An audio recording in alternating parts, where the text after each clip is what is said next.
In this tutorial, I'm going to show you how to create a 5-number summary by walking you through this problem.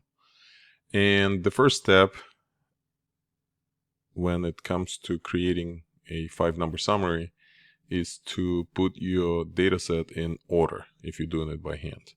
If you're using technology can just spit out the 5-number summary and you are done. But when you're doing it by hand, which is what we are required to do here, first step is to organize your data. So we're going to relist all the observations in increasing order. 5, 5, 9, 9, 9, 10, 10, 12, 13, 14, 15. There are 11 observations altogether, and there are 11 that we listed. And there are, because quartiles, which is what we are finding here essentially, because the 5-number summary is your Q0, Q1, Q2, Q3, and Q4. Q0, it's your smallest element. Q4, it's your largest element. Q2 is your median, and Q1 and Q3 are respectively 25th percentile and 75th percentiles.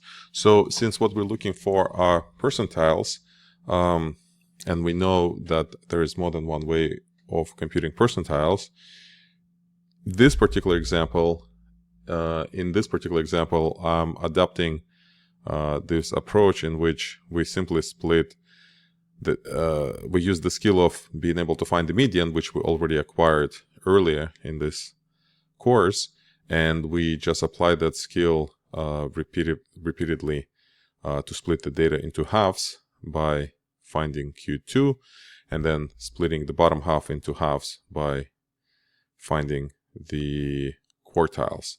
So what is the median? The median is the middle of the data set.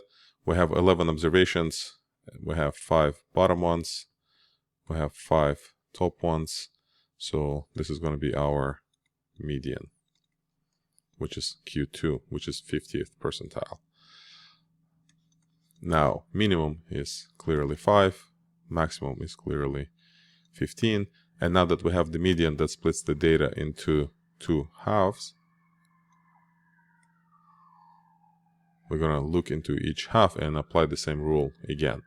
There are 5 observations here, 5 here, and what's the middle of this 5? It's this one. So we have 2 here, 2 here, and similarly we have 2 observations here. This is the median of the upper half, and 2 here. So this is what we're going to be calling Q1, and this is what we're going to be calling Q3. Again, this is not the only way to produce the 5-number summary, but this is the one that we are using in this course. It's a pretty straightforward one, which kind of summarizes the basic idea of finding the percentiles, or quartiles in this case. So let's enter the answer. We have 5, 9, 10, 13, and 15. That's it. If you have any questions, please reach out. If you would like to try a similar question, then look for this link in the description of the video.